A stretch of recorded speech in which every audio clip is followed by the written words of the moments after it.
Thank you, Rosie. Thank you, Rosie, our MLP goddess and mother. So next slide, please. We just wanted to do a quick overview of what we'll be discussing today.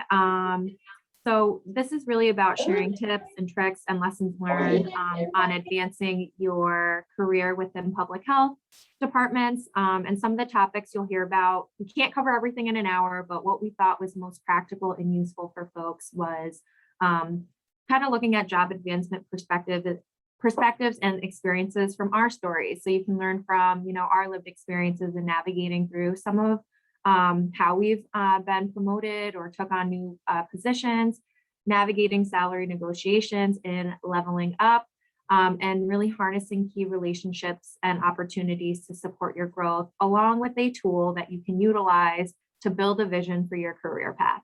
Next slide, please. All right. So there are a lot of folks on this call. So we're going to ask that in the chat, you put your name, pronouns, your position or state department of health you work in, and one gift you bring to this work. And a gift can be many things: your lived experience and expertise, your compassion, your love, your empathy, your expertise in the field, your commitment to health equity. Whatever it is, you always should be reminded about the gifts that you bring to this room, this table, your work all the time. And so we wanted to start with everyone kind of naming and claiming that as you introduce yourself in the chat. So feel free to please utilize the chat to do so, and we'll look in the chat and see who's in the room and where you're from today.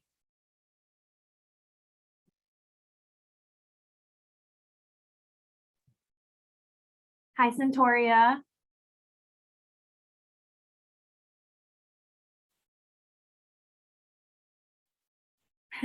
Hi. You didn't tell us where you're from or what state. And what is your gift, honey? Hi, Alex. Oh, Michigan. Okay. Hi, Darian. Ooh, we got people from all over the place. Awesome.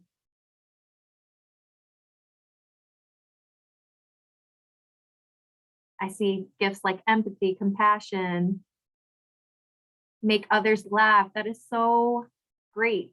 We need more of that sometimes. Organization, love, compassion. Love it. Hi, Sheila. Just trying to shout some people out. Oh, I see. What does Curtis say? I know Curtis. Bam. Lived experience. Yes. Hi, Bam. All right. We'll keep putting your information in the chat. We're going to, answer questions using the chat as we move forward. But remember your gifts along the way always. And oh, hey, Keisha. So hey, Dr. Smith. Yeah, so please utilize the chat. We'll try to answer your questions along the way. Hi, Luis. And we will keep moving along for today. So the next segment that we're going to do is share our stories in job advancement at different or various departments of health. So I'm going to ask Charlene to kick us off with her experiences, and you'll hear from all of us at this point. Thank you. Thank you, Jennifer. Hi, everyone. My name is Charlene Rodriguez. My pronouns are she, her, and hers, and I am a health program coordinator for Delaware Division of Public Health. In this position, I am the program coordinator for both HIV surveillance and the medical monitoring project. So my career journey began in college. I received my bachelor's degree in public health, and during my senior year of college, I interned with the medical director of the Delaware Division of Public Health. And with that, under her supervision, I was introduced to the family planning clinics, to tuberculosis, epidemiology, hepatitis C, HIV, and community health overall. So I was stationed at different state clinics throughout the state. I know Delaware's small, we only have 3 counties, but you know, I did go to about like 8 different clinics during my internship. So going forward, after that, I applied for a position that would kind of get my foot in the door with back to public health. And that was a part-time position that was a medical monitoring project data collector. So in that position, I interviewed people living with HIV and also performed medical record abstractions. So I did that for about a year and a half. And then I applied for a full-time position with the same program, HIV surveillance, but this position was actually with both grants. So initially for the part-time position, I started off with just the medical monitoring project. And then for my first full-time position, still with public health, still with HIV, but it was also included HIV surveillance and the medical monitoring project. So in that position, I was a statistician as my state position title, but I was considered the HIV lead investigator for HIV surveillance and the MLP data manager. So I would continue the interviewing and medical abstractions, but also perform data management for all the MLP data. And as the lead investigator, I would investigate and report, investigate and complete all case report forms for HIV cases reported to Delaware. So after that, that was about, I think, like a year and a half. And then, and I'll touch base on this later on in my presentation, I moved to New York. I was born and raised in Long Island, and I wanted to go back home and work for a bigger jurisdiction. So I applied for a position for the New York State Bureau of HIV/AIDS Epidemiology Program. And I was the Metropolitan Area Regional Regional Supervisor. So essentially that was the Mara region is everything outside of New York City. So 2 counties on Long Island and 7 counties right above the city in the lower Hudson Valley area. And in that position, I was the HIV surveillance supervisor for that region. So I had staff that I would assign cases to for HIV surveillance. And then I was the lead investigator, the lead interviewer, excuse me, and medical record abstractor for the medical monitoring project. Then my mother became ill and I moved back to Delaware. And I actually went back to the position I had right before I left to New York. So I went back to the statistician position and really, just took that time. It was about 2 years and worked closely with my 2 supervisors. And after 2 years, I applied for the position that I'm in now, which is the health program coordinator. And I actually can take everything that I've learned in the previous positions that I had and apply it to program development and overall oversight for both HIV surveillance and medical monitoring project in Delaware. So that's all I have for my career journey. I'm going to pass it along to Anthony. All right, thanks, Charlene. Yeah, so my name is Anthony James. My pronouns are he, his, him. I'm the Deputy Director of Programs for the Louisiana Office of Public Health, STD HIV AIDS program.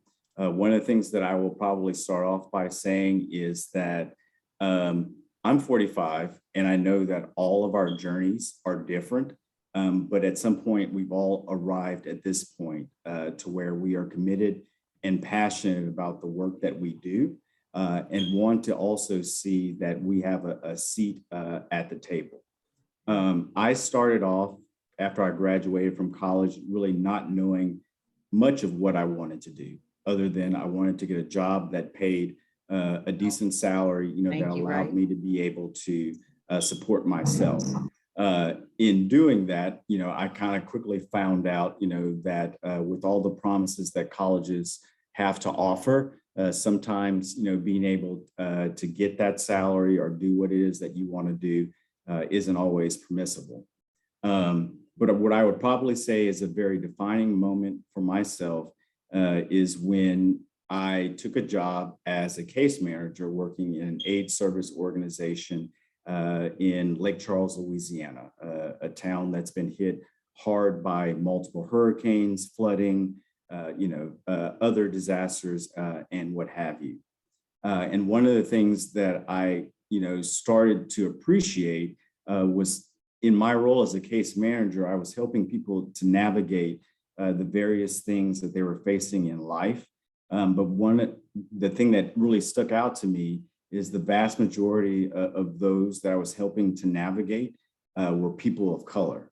And not only were they people of color, but they were, folks who had been completely marginalized and vulnerable for the vast majority of their life. And so in seeing, working in an aid service organization and seeing policies that were coming down from the federal, state, and down to this community-based organization, there's got to be a different path to where we don't blame the client, we don't blame the person who's reaching out to us in their most vulnerable state. And to what extent are the policies that we are creating as a society is helping to reinforce that. Thought about it, I was like, oh, well, you know what, the vast majority of people coming in are Black, short of me having a college experience or college education, I could quickly be on the other side of that table. And so, that kind of helped to build and foster within me a sense of community and a desire for wanting to do what I feel I have an obligation to do for my community. So, that carried me on, at one organization, I worked there for about 5 years, moved on to another community-based organization where I had the opportunity to be promoted as the director of client services. And so at that point in time, I had a better vantage point of what it is that case managers are experiencing on an ongoing basis, some of the stories that they're having, to tell just to justify getting a certain level of support for a particular client. And it kind of helped me to develop systems and processes to kind of somewhat, I think make it better for at least those that we were engaging. And at some point in time, it became a period of burnout for me. So after doing that for about 7 years, I said, you know what, I've got to step away, from constantly being in this grind, in this struggle. But my path has always, I think, been centered and grounded toward working to advance and promote the well-being of folks. So I moved on, working for United Way, helping to raise money, for the same folks that we always talk about that we were needing to support, but not necessarily drilling down or where some of those underlying issues, that's prohibiting them from being able to do this on their own. At some point, I started to recognize that perhaps what that is the system and the system that we operate and the system that we are working in but not necessarily a system that allows us to provide a voice for those folks that we have a connection with, that we identify with. There are aunts, there are, our brothers, our sisters, our mothers, our fathers. They are these folks that somehow we are, somehow straddling this line of, working for them versus working for us. But then once again, seeing a lot of what happens, that continues to happen with HIV, STDs, hepatitis, or any other ailment, that we focus on in a public health sphere, it still comes back to where do we have a seat at the table? How do we give voice to those who have a desire for individuals that have that lived experience, which is kind of like I think a catchphrase of the day. But like, how do we identify those individuals that really are going to stand up and be vulnerable and give place and a voice for those experiences? So I was able to come back after working as a case manager and joined the health department and worked in the area of prevention. So once again, it's seeing the exact same things. Who are the persons who are most impacted? Who are the persons who are most infected? How do we change our language to be able to deal with those type of things?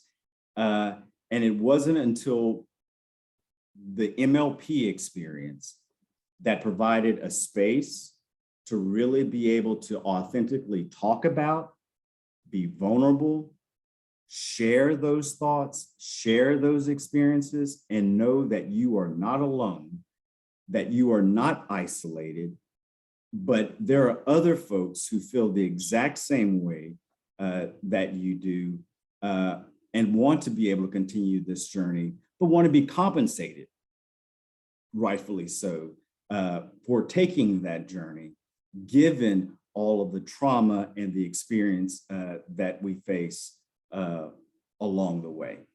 I was part of the MLP cohort from 2017-18. I see Rosie's here, Megan's here. We all shared that experience. And I will say that within 2 years of going through that, I achieved at least a positioning within the state health department that allows me to take the experience that I had as a case manager, seeing those frustrations based off of policies, based off of edicts, that come from above, and actually having a position of being able to articulate the experiences of folks who are being mostly impacted. So that's my journey. I'll talk a little bit more, but I'll go ahead and turn it over to Jennifer at this point. Thank you, Anthony. A lot of what you said really resonated with me as well in my journey. But it's like no coincidence, I think, sometimes as to why I am where I am and doing what I'm doing. When you grow up with the intersections of being an immigrant, English as a second language, and if we think about all those intersections and the communities that are most marginalized or most likely to experience inequities, disparities, a lot of us come from that experience in space, and it was figuring out how to harness and utilize that power and lived experience and expertise to shake up the status quo, utilize it to also help me advance in what I'm passionate about, which is like dismantling those systems, decolonizing our minds, but also realizing that, working in the CBO, human rights, social justice space for so long, hitting the pavement in one way is a good, advocacy, all of that is very important. But guess what? We have to be in places where we can actually create change or change the systems that we want to change. And I really take a page out of, I would say, like John Lewis's book, where, you can do all this advocacy on the ground, but you've got to be in a place where you can actually change policy, create change, do all this stuff. So my journey into, I'm not going to back into my entire history, but my journey into DOH is really understanding the fact that, yeah, I got to be in a place of power to change things, not just to have power, not to be in a high level position, but in a place to understand how these systems work, how we can dismantle them. And the more you work in it and know it, the better you can then help community understand how, let's say, inherently political, racist, and how those in power in this space may not look like us. But that's, part of it is like, we don't want to always utilize our experiences to, be like this vulnerable person, but it's like to step in your power and say, no, like, we need things translated. We need this, we need that. So anyway, that's my journey into DOH and why I'm here in this moment. I think it's, like I said, it's no coincidence when you come from specifically like queer BIPOC community, you're really able to utilize your multiple lenses in health equity, health justice, and all of that in your work day to day.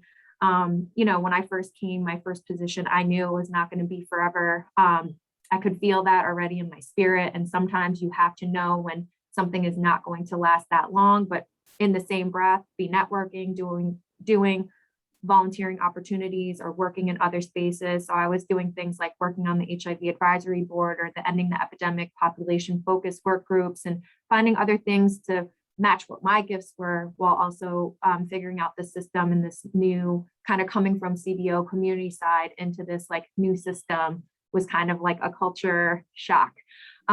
So before my probation was over, I was already applying for another position. And that really came from a lunch date I had with, not a date like a date, but like a lunch meeting I had with one of the hiring directors, just to inquire about their program and all of that. So I basically was hired into that position. But again, it might not be my perfect dream job, but at the same time, I was doing things like working in our health equity initiative, volunteering across other groups, because the more you can meet other people that are doing other work within where you work, the broader perspective you get about some of the health inequities that are happening community-wise, but also within the system, how people are feeling about being promoted, or other BIPOC folks that you work with that are feeling disgruntled. And, I think it all leads to like this opportunity to say, like, as I move or other people move, they'll be looking to you to hopefully, to put their hand out and have you move along with them, or talk about like, hey, there's this position open, you should apply. So network where you can. Also, NASDAQ MLP was part of this next position for me at the state. And it really helped me reimagine my leadership purpose, vision, and my stand and how I wanted to move forward in my career. So I think that really helped propel me to think like, all right, so what's next for me? I'm finishing school, I have all this stuff. Then COVID hits, right? And so while it was so devastating, I think it was a time that I felt really blessed. So I could take a step back, look at my leadership vision and purpose, and really think about what my skills were, what my gifts were, and how I could use them moving forward. And guess what? When you have worked in the field of HIV, you can go anywhere and take your talents anywhere. Trust me. Everything that you have, all the gifts that we talk about here, the intersectionality, the syndemic view and lens of things, health inequities, disparities, you can literally lend that in any public health crisis, including COVID. A lot of the things that we were doing in COVID were frameworks that were taken from our field. So that led me to chronic disease. And I know this, I'm just abbreviating my, story, but what I want to say is that you can really take what you have here and bring it anywhere.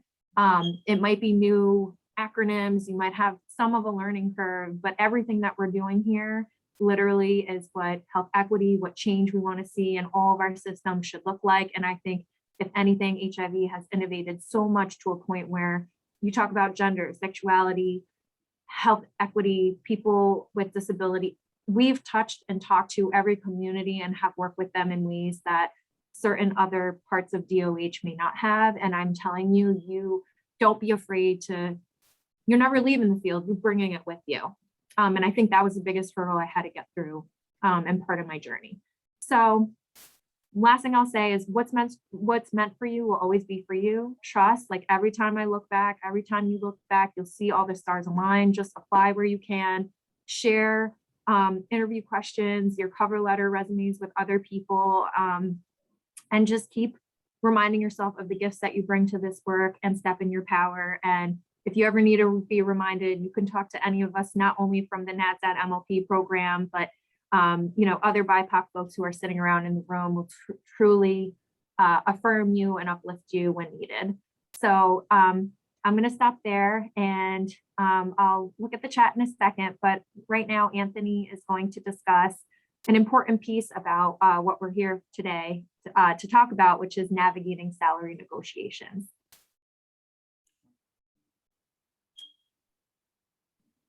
All right, so I entitled, this whole presentation about like finding your inner detective, because, I think we grow accustomed to like, some of those standard questions that we get in an interview, like, give me 3 words that will describe yourself. Tell me about a way in which you've been able to manage conflict. Tell me how you've, started a project from start to finish. How did you keep yourself on task? And then, there's always that, that last question, what's your salary expectation? And I think, that while we do a really great job, about answering, those first set of questions, we know what words, perfectly describe us in terms of the value that we bring to this work. We can talk, infinitely about a project that we've started, from start to finish, even though, there are obstacles in the way. And then we can talk about like how we manage conflict, because not only is conflict something that we manage in the office, something that we manage when we go home, when we're dealing with any type of interpersonal relationship. But it's that, it's that last question, about like, tell me about, what's your salary expectation, that sometimes we somehow fall short. And so I think we need to put just as much emphasis on being able to answer that last question that we do in, all of the other preceding questions. So next slide. Go back to step 1. So one of the things that I pointed out is that for most of us, either we're working for, a state, a local health department, or we're working for a nonprofit entity.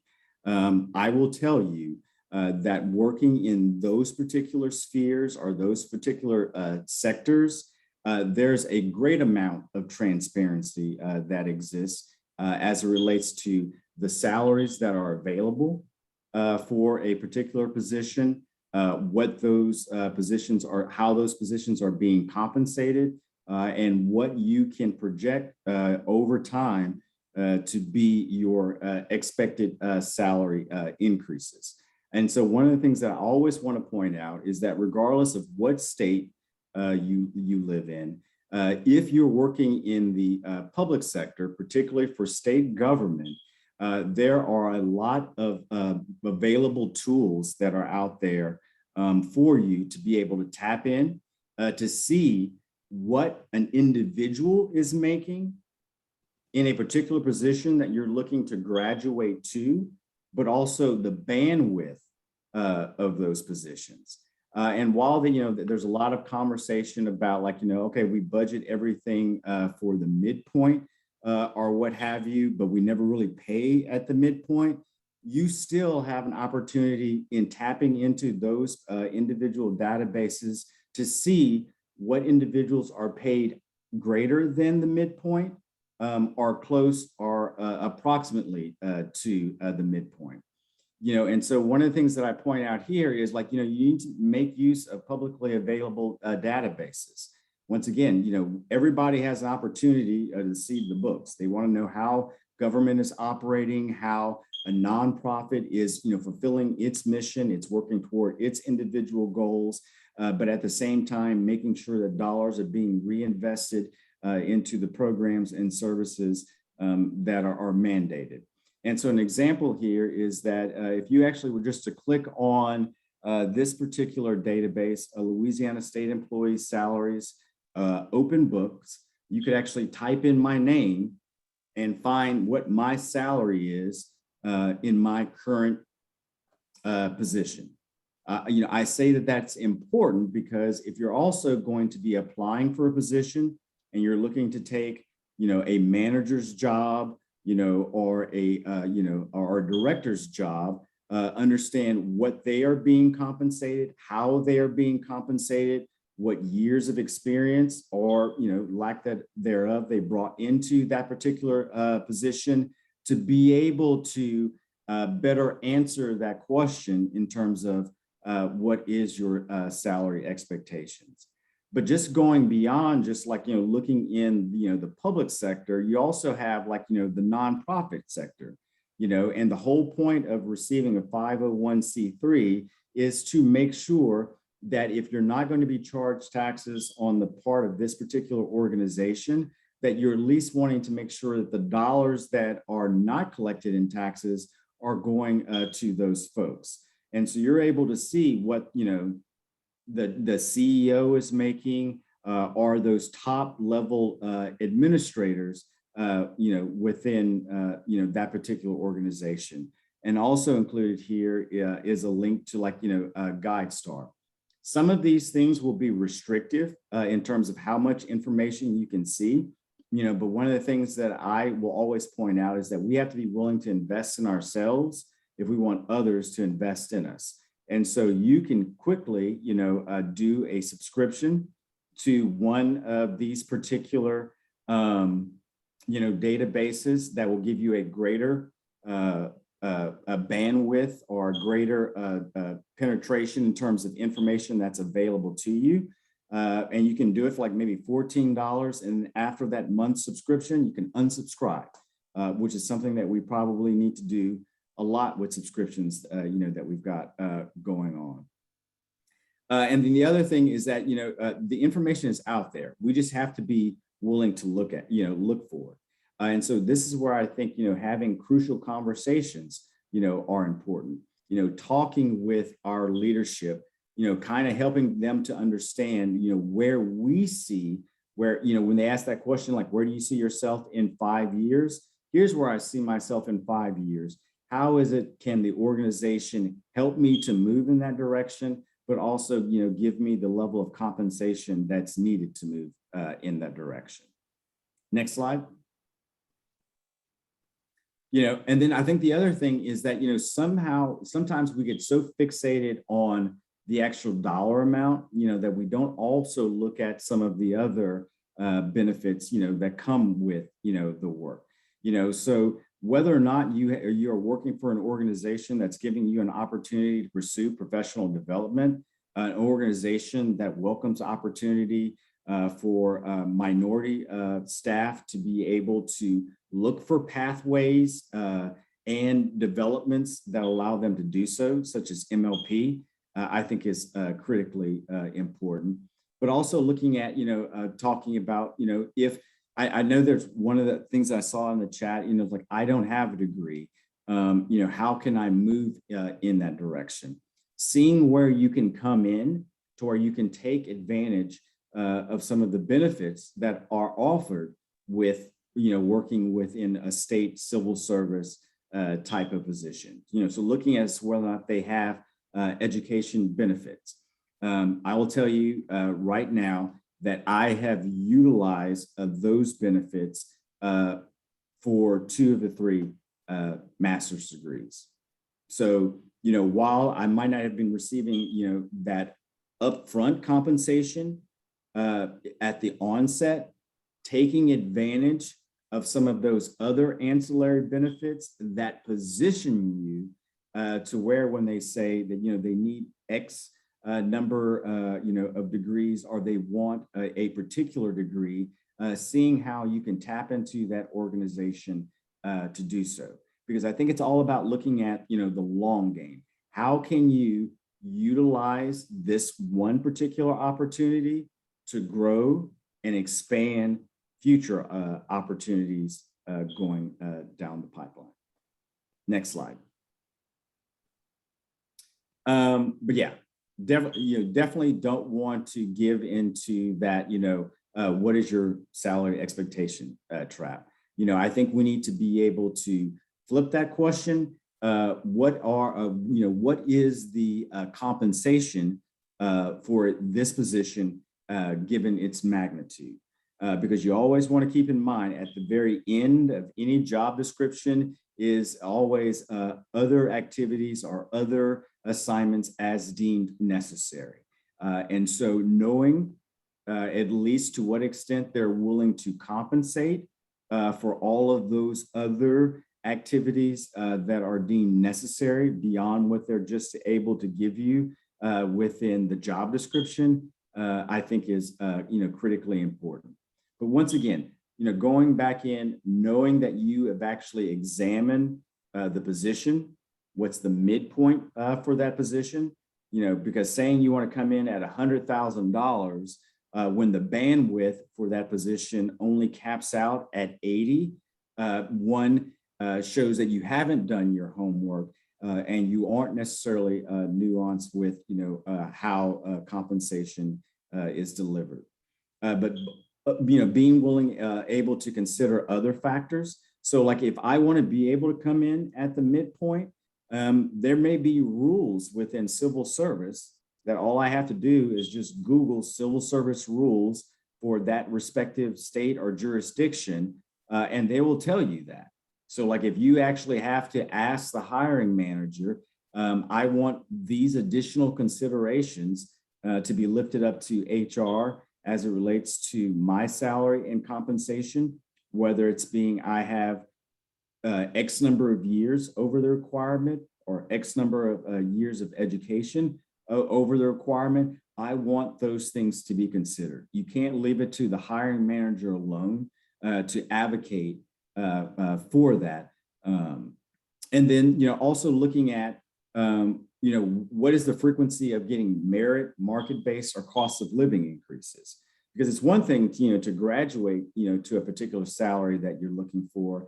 It's another thing to be stuck at that salary because there are ongoing budget issues to where you see that you're not going to be able to move forward beyond what you thought was a good salary at the moment. But you also have to ask yourself, is this right for me? Am I willing to settle for the sake of for the sake of having to look for something, 2 to 3 years down the road, particularly, given that if we're doing this work, it's based off of us wanting to be able to impact change. And so sometimes being able to impact change means that you have to make sacrifices, but I don't think, those sacrifices should come at your own, self-worth and what you're to be worth. So those are just my thoughts. Are there any questions? I don't see anything from the.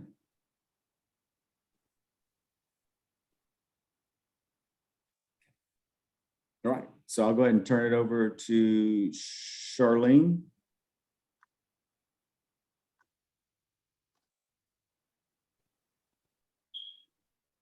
Okay. Hi, me again. Okay, so thank you, Anthony. That was amazing. And thank you for passing it along to me. Right now, I'm going to talk about opportunities and key relationships to support your growth. I will first talk about tips and tricks, and then follow up with how I use those tricks to support my growth. So next slide. So the main thing I can say is volunteer, volunteer, volunteer. Volunteering for more challenging projects demonstrates willingness to take on more responsibility and allow you a chance to prove your ability to handle it. Offering to help coworkers and your supervisor and assist or lead large projects shows team player mentality and willingness to step up when needed. Volunteering to help other teams or departments in the organization establishes a positive reputation and proves your dedication to the organization and the overall cause. So when I first started in the health department, I was a casual seasonal, or part-time position for MMP, or the Medical Monitoring Project. And at that given time, my supervisor was the health program coordinator, but there were vacancies for 2 key roles. So that included both the HIV investigator / MMP data manager and the overall HIV program manager.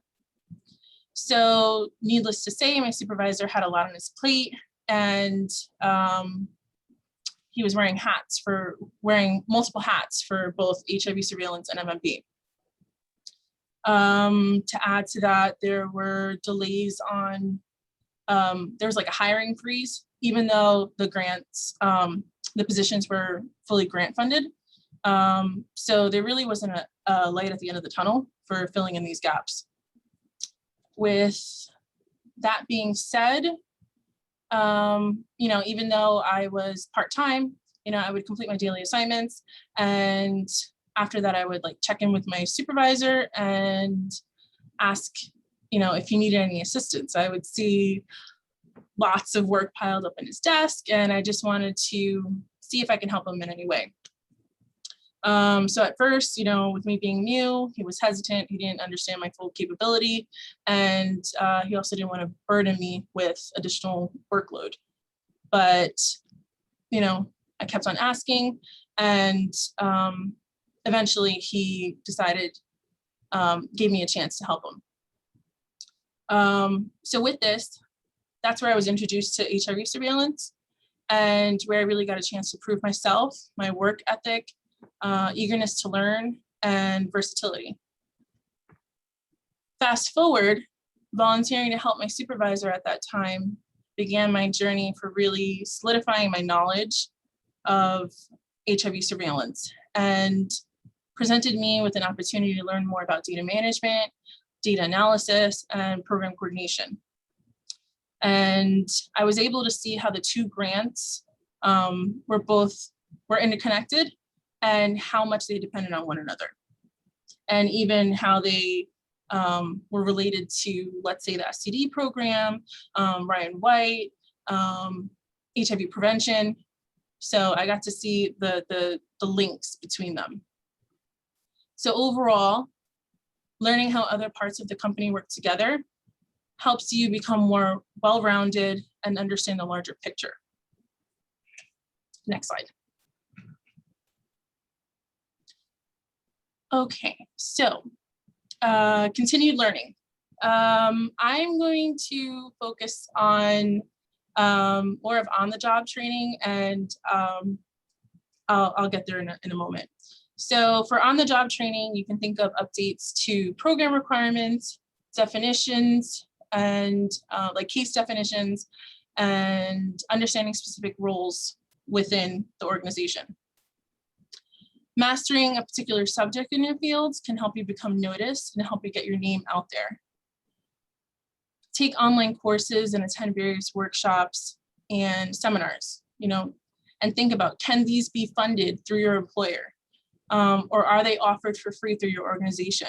So highlighting a little of what Anthony said in the previous segment, can you get this through your employer? Can it be for free and not out of your pocket?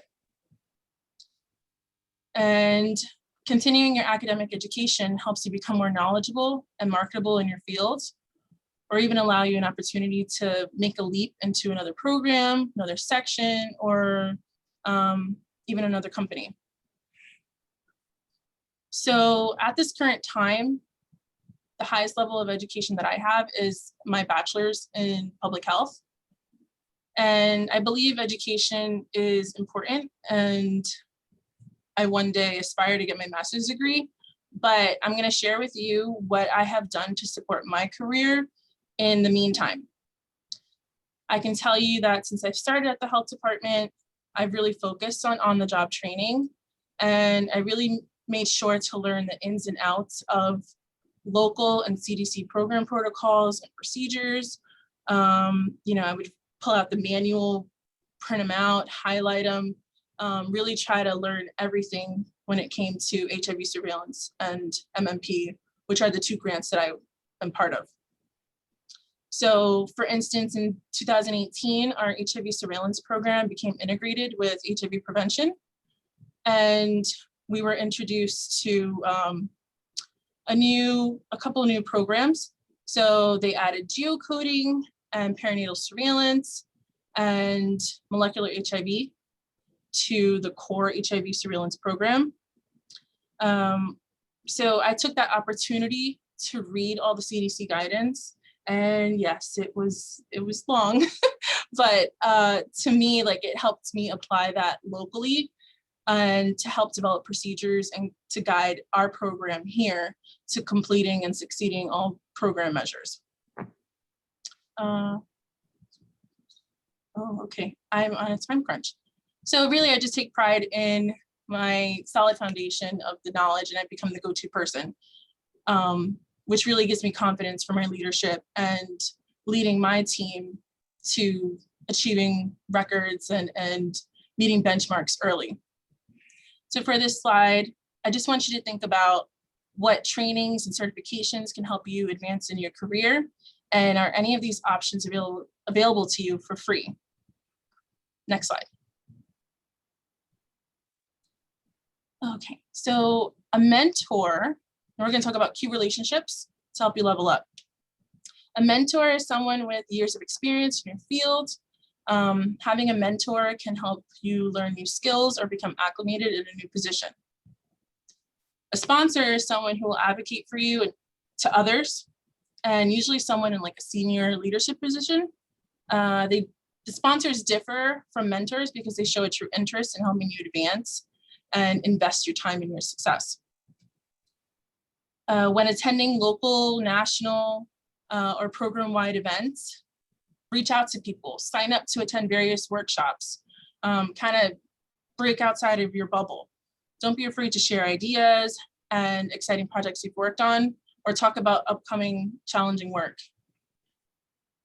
And if you're curious about a specific task or a program, ask if you can sit and observe somebody. For me, I shadowed my supervisor on program analysis, like through SAS and epidemiology work. And he actually allowed me to do the work on my own and really get a hands-on experience. Networking is something you should learn not to fear, even if you're shy. Believe me, I am, and I'm here, and you know, I really feel like we can connect. And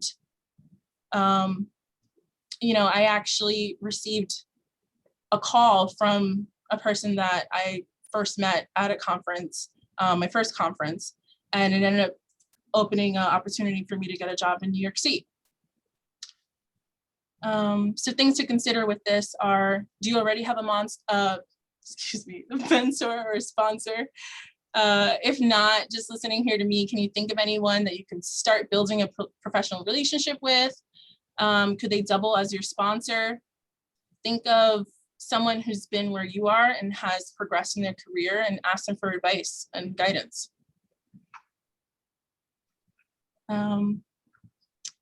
Okay. So in summary, just be your own advocate, master your work, and continue building relationships and embrace that network. Does anybody have any questions? I know we have to move on to Jennifer, and I want to make sure she has enough time.